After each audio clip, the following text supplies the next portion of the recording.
Bismillahirrahmanirrahim. Imam Fathul Bari itu cerita, ketika Rasulullah Shallallahu Alaihi Wasallam dawuh ikra'hu fi syahrin, ada sahabat yang pamit mau khataman tiap bulan nggak boleh, 2 minggu nggak boleh, seminggu nggak boleh. Walhasil itu dipakai alasan. Terus Nabi ngendikan ikra'hu fi syahrin, sampai ikra'hu fi sab'in, sampai ada riwayat ikra'hu fi salasin. Sudah 3 hari khatam sekali itu sudah kebanyakan. Apalagi 1 hari khatam sekali. Itu kemudian dipakai kelompok tertentu untuk mengkritik tradisi NU yang 1 hari khatam. Tapi apa jawabannya Imam Fathul Bari? Apa mereka yang mengkritik itu benar-benar nyata ikra'hu fi syahrin, kemudian mereka itu khatam tiap bulan? Kan tidak juga. Oke, kamu kritik enggak apa-apa dari Imam Sinten Ibnu Hajar Al-Asqalani, tapi kamu juga harus baca ikra'hu fi syahrin tiap bulan benar-benar apa? Khatam. Ikra'hu fi sab'in. Memang benar-benar tiap 7 hari khatam. Niki ngritik sing khataman sedina tapi ya ora khataman tiap 7 hari. Jangan bakatnya njen ngritik. Nah, terus Imam Fathul Bari cerita. A'rafun nas, orang paling tahu tentang yang dikehendaki Rasulullah sallallahu alaihi wasallam tentu ashabu, beberapa sahabatnya. Dan ternyata Sayyidina Utsman itu setiap malam khatam. Artinya apa? Tiap hari beliau khatam. Masa Sayyidina Utsman enggak tahu hadis itu? Sayyidina Utsman tiap malam niku khatam. Imam Bukhari rawi hadal hadis yang meriwayatkan Nabi itu melarang khataman keseringan, yang meriwayatkan hadis ikra'hu fi syahrin, ikra'hu fi sab'in. Beliau itu tiap malam khatam Quran, dan khusus Ramadan khatam 2 kali. Bukan karena order lagi, memang benar-benar khatam. Jadi pagi khatam, indal iftar, nanti khatam lagi sampai indas sahur. Sehingga terus mulai sanad kula dugi Mbah Dolah, dugi Mbak Arwani sedanten lewat orang tua saya, lewat guru-guru kita. Khataman tiap hari itu enggak punya akibat apa-apa. Karena itu ahwalu masyayikhina, itu sudah perilaku masaya-masaya kita. Terus niki yang perlu saya ungkapkan. Kemudian orang-orang yang kayak Mbah Minan itu ngalami toyul wakti. Gurunya Imam Sa'roni namanya Ali Al-Mursifi, ini cerita tentang Sirajul Qori. Saraipun Mandumah Satibi. Di antara keramatipun gurune Imam Sa'roni, niku 1 hari itu khatam 360.000. 1 hari. Sampeyan sembayang 360.000. Niku boten sampean takwil paling kulhu, pengganti Quran. Boten, ya memang dibaca. Sampai muridnya Imam Sa'roni itu tanya, "Taqra'uhu bi harfin wa sautin?" Apa kamu baca dengan huruf juga ada suara jenengan? Naam. Kata beliau, "Maddawahi al-waqta." Ini Allah memanjangkan waktu untuk saya ikraman di Rasulih Muhammad sallallahu alaihi wasallam. Jadi beliau ngalami toyul waktu. Toyul waktu itu waktu diringkas sedemikian rupa sehingga beliau baca itu dalam waktu 24 jam ya kayak mungkin bagi kita ratusan tahun. Namanya toyul waktu. Nah, kenapa itu bisa terjadi? Terus kata-kata sarahnya Satibi tadi Sirahul Juara, wa hadza amrun la tasa'uhul uqul wa hadduna minhu at-tasdiq. Ini sesuatu yang mungkin nalar kita tidak sampai, tapi sudahlah kita percaya saja. Nah, kenapa kita percaya? Karena Quran itu kalamullah sing aslinya itu laisa fi harfin wala sautin. Tidak melibatkan suara, tidak melibatkan huruf. Itu yang kalamun azaliyun. Kemudian orang ini ditarik ke Lauh Mahfud. Kemudian dia ngalami yang seperti itu. Dan itu bagi orang-orang dekat Allah sah saja. Kuntu sam'ahu alladhi yasma'u bihi wa basaruhu saterusnya. Orang-orang yang dekat Allah itu ibaratnya mau melafadzkan apa saja itu sudah kayak mewakili Tuhan. Kenapa begitu? Karena dia saking fananya pada dirinya sampai ya memang fana. Sehingga ya dia sudah, tapi bukan manunggaling kawula Gusti mboten. Misalnya begini, saya beri contoh. Andaikan sampean itu jadi wali, sebetulnya saya bilang andaikan ini su'uladab, bisa saja wali betul. Tapi kayaknya kok belum meyakinkan. Andaikan dulu, urutannya andaikan dulu. Kalau sampean jadi wali, itu enggak tahu bedanya antara ayam itu melahirkan telur atau telur lahir dari ayam dengan ayam itu lahir dari batu. Itu enggak tahu bedanya. Apalagi Nabi. Nabi itu malah nggak kepikiran kalau itu ada bedanya. Kenapa? Ketika kamu percaya kudroh azaliyah sing ghairu mahsurah, kamu percaya kudrohnya Allah Ta'ala itu tama sempurna. Itu kan sampai mesti berpikir, memangnya ayam bisa bikin telur? Memangnya telur punya kemampuan apa untuk menjadi ayam? Jadi sampai tahu betul kalau ayam itu tidak ada kudrohnya sama sekali, tidak ada kemampuan sama sekali untuk melahirkan telur, telur tercipta jadi ayam. Artinya apa? Meskipun sesuatu itu sudah adi, sudah biasa, tetap yang ada adalah kudratullah, bukan hukum adat yaitu ayam menelur. Sehingga seorang nabi itu misalnya Nabi Soleh ditanya, apa bukti mujizat kamu? Saya minta unta keluar dari batu besar ini. Dari Nabi Soleh, ya enggak apa-apa. Karena beliau itu tahu betul ketika unta lahir dari unta, itu memangnya unta bisa apa? Memangnya unta iso gawe unta, ayam iso gawe telur. Semua itu ada kudroh azaliyah, ada kudrohnya Allah. Nah wali dan apalagi nabi itu tahu betul itu. Sehingga ya nggak ada bedanya. Misalnya para nabi sampean tanya, ayam bisa melahirkan telur, apa batu ini bisa melahirkan telur? Ya jawabnya bisa. Sehingga ya betul lah. Terus ada Naqatus Soleh itu keluar dari apa? Batu. Dan Nabi Soleh biasa saja karena beliau memang nabi. Rasulullah ketika sahabatnya kelaparan, terus diundang Jabir, masakannya sedikit. Ya beliau bilang, ini masakan harus jadi banyak. Ya banyak, untuk orang sekian ribu cukup. Ketika sahabat kurang air di padang Sahara, gitu, sahabat bingung nyari air, Nabi malah sari, masyhur. Sari, terus ya santai aja ketika beliau dilaburi kurang air, terus ya sudah minum air dari sini, terus fana ba'al ma' min baini as-safi'i. Karena Nabi itu orang yang tidak bisa didikte oleh hukum adat. Sehingga tidak terus, ayam ini bisa melahirkan telur, berarti mungkin. Kalau batu enggak melahirkan telur, tidak mungkin. Terus kamu bilang ini mungkin, ini tidak mungkin. Itu kita kalau di matolek kan diajari. Padahal mungkin tidak mungkin berdasar hukum adat. Bukan berdasar kudrohnya Allah Subhanahu wa ta'ala.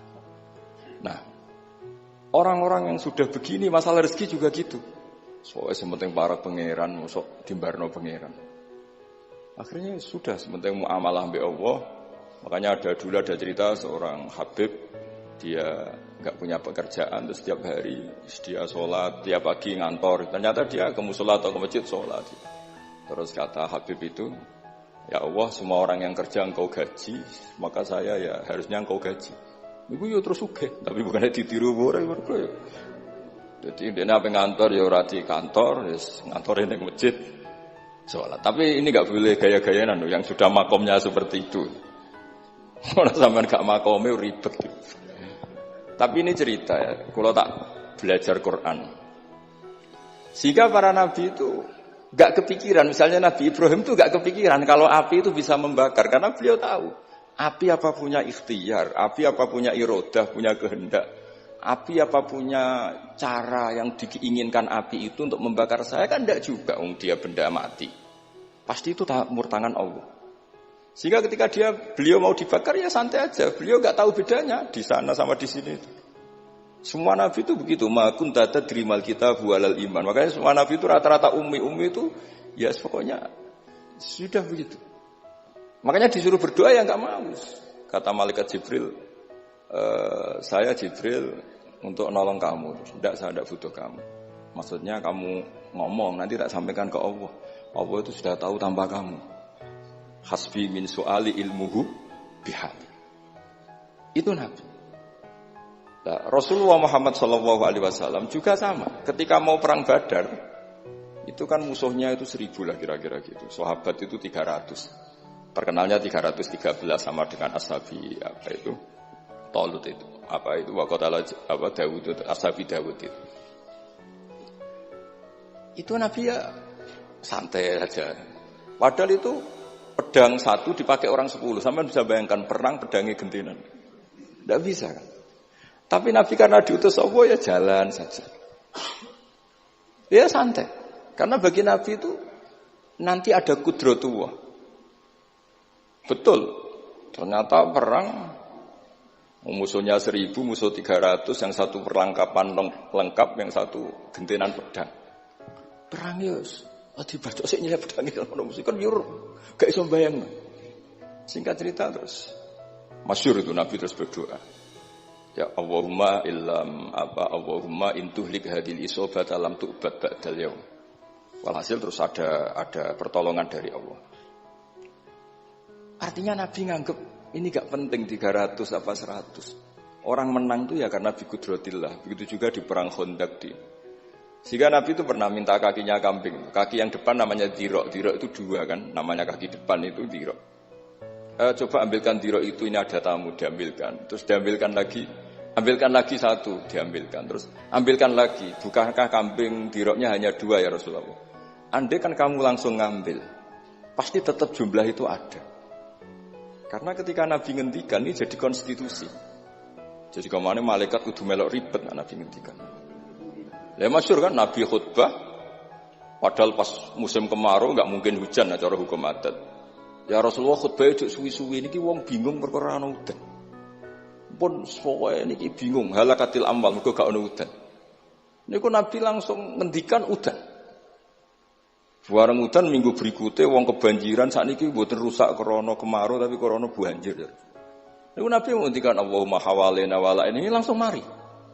Artinya Nabi itu enggak bisa didikte terus.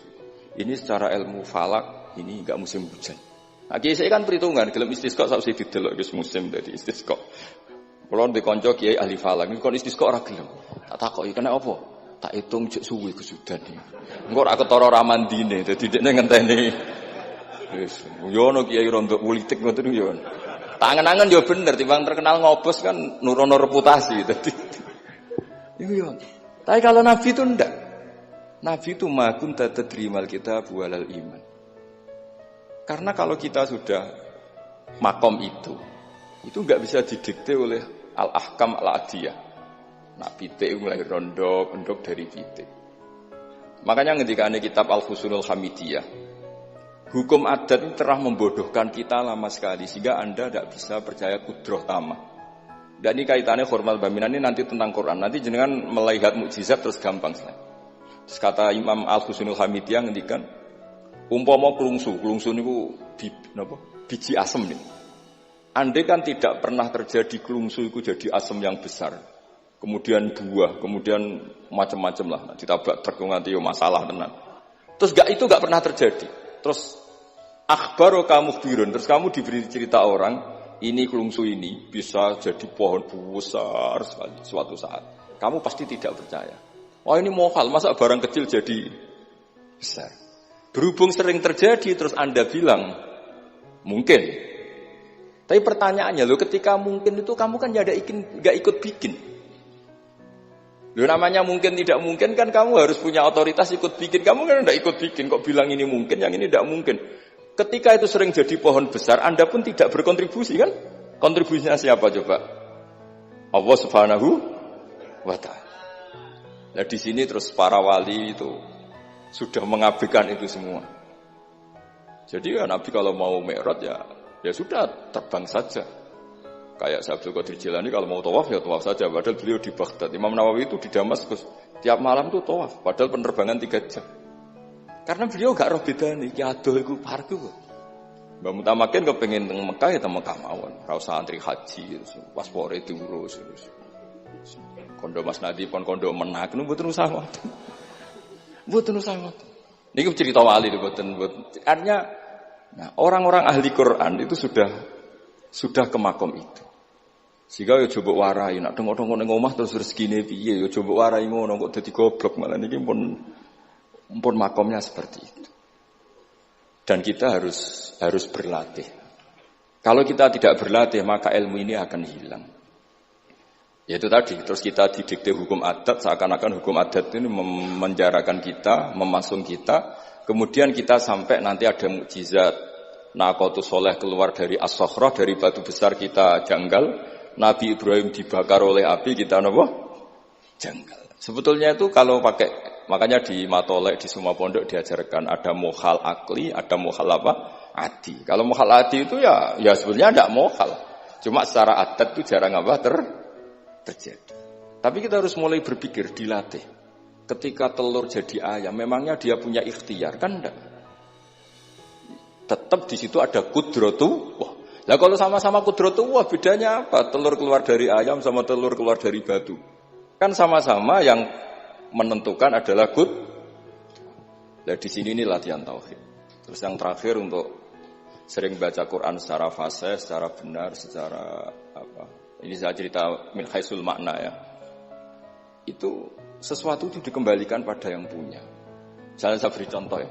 Kalau sampean saya tanya, mic ini kan dari besi, sama ini masker dari kertas, dari kain. Ini kuat mana? Pasti sampean menjawab kuat mic, karena ini materinya dari apa? Besi. Tapi Anda salah. Artinya salah itu, ya sebenarnya cerdas tapi lagi setengah. Yang benar adalah, ya terserah jenengan Gus jenengan yang megang. Bisa saja ini masker tak rencanakan, tak awetkan, tak simpen, tak museumkan. Saya punya rencana menghancurkan mic ini. Berarti nanti awet mana? Dinosaurus itu konstruksinya lebih kuat, tapi Allah menghendaki habis-habis. Pitik sing ngono iso nganti iki. Nah, kira-kira seperti itulah hukum Allah. Karena agama itu apa? Jadi ya mambiati malakutu kulli syai'. Agama itu berkeyakinan kalau ya terserah yang punya. Jadi kalau di depan agama kamu tidak bisa bilang ini lebih kuat dibanding ini, tidak bisa. Tetap terserah yang Jadi kalau jenengan cerdas betul ditanya, mic ini sama masker kuat mana? Terserah jenengan. Atau kalau enggak, wallahu a'lam. Karena memang, iya apa artinya ini lebih kuat, tapi saya punya rencana menghancurkan. Tapi ini lemah, tapi aku punya rencana tak awetkan. Nah, seperti itu harus dilatih supaya kita terbiasa iman itu bil bayyinah dengan argumen-argumen yang kuat. Karena memang syaratnya iman menurut banyak ulama ya lam yakunil ladzina kafaru min ahlil kitab wal musyrikin munfakkina hatta ta'tiyahumul bayyinah. Jadi sehingga semua rasul itu punya kecakapan itu. Makanya nanti kalau suatu saat dengan dekat ajal, dekat apa, itu harus begitu juga dilatih. Ketika saya hidup ya tidak bisa mengatur kehidupan saya, cara kerja jantung, cara kerja organ tubuh kita. Sebenarnya kita hidup kan hidup saja, kita tidak tahu kenapa hidup. Tapi sawangannya nak wis mangan menjaga kehidupan. Sawangannya nak wis berobat menjaga apa? Kesehatan. Tapi kita bisa apa di depan kudratullah? Jadi harus dilatih terus. Karena ini ngaji bagi yang ahli Quran itu 10 suwun. Adat kados Mbah Minan, Mbah Dimyati, beberapa ulama yang enggak keluar kamar itu mulai dulu juga ada. Itu juga satu manhaj karena sudah asik dengan Allah maka asing mengalami wahsah dengan yang lain. Tapi juga ada ulama yang milih kumpul orang banyak sehingga manfaati orang banyak.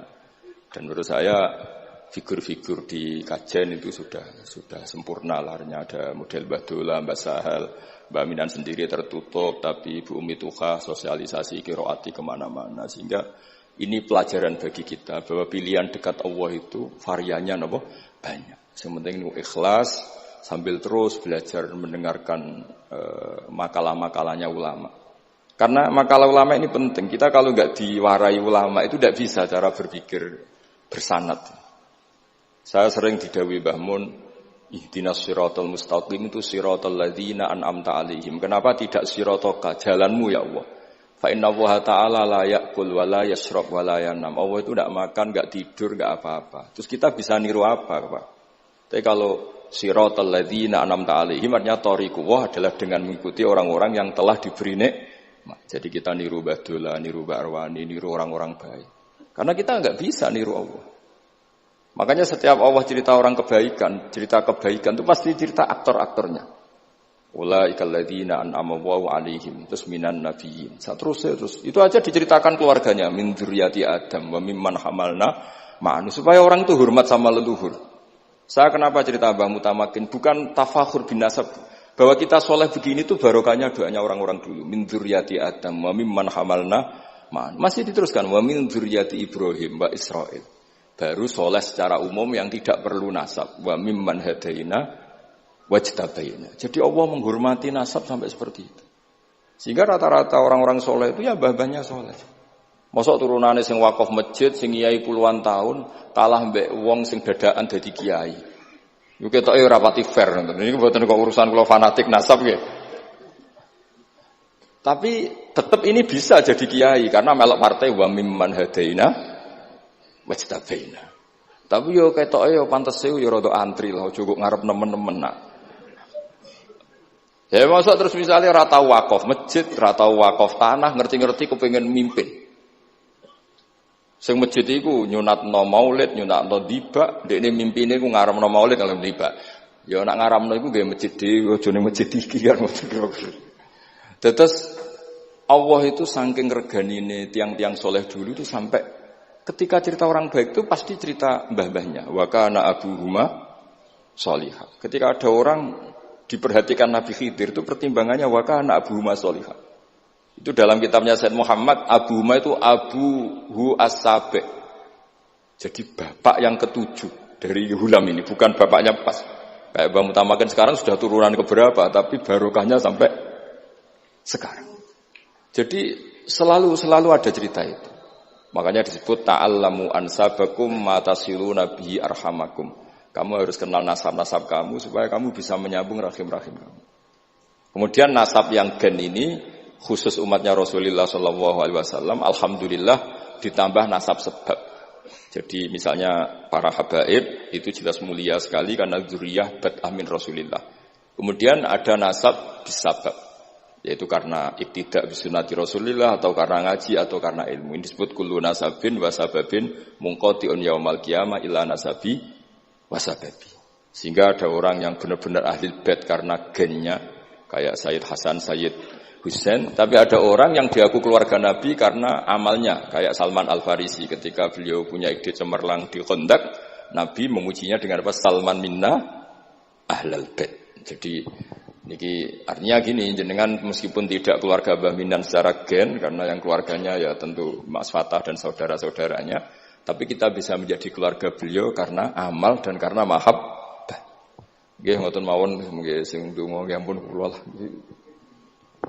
Wis nurut mawon daripada niki bentrok nggih ribet.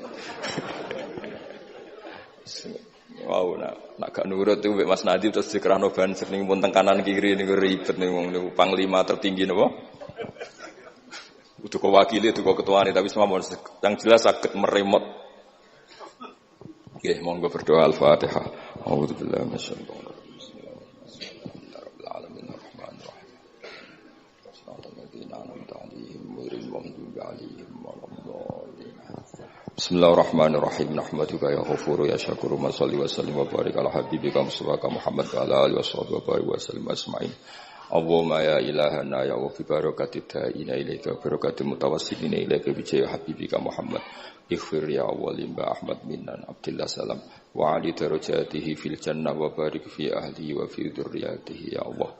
Allahumma ya ilahana ya ij'alna ya aminin mutmainin alladzina la khaufun 'alaihim wa lahum yahzanun waj'alna salimin wa nimin mu'afin min kulli bala'id dunya al akhirah waj'al ya Allah himmatana al-ulya fi hadhihi ad-dar'i la kalimatika ya Allah hatta nakuna ya wa khudamatan di syariatika wa abnaina ya Allah wa abnaina fi khidmati syariatika al-gharra al-bayda lailuha kana hariha ya Allah aqimna fi dzalika wa inna ala dzalika ya Allah Rabbana atina fid dunya hasanah fil akhirati hasanah wa qina adzabannar sallallahu alaihi sayyidina Muhammad sallallahu alaihi wasallam subhana rabbika rabbil izzati amma yasifun wa salamun alal mursalin walhamdulillahi rabbil alamin.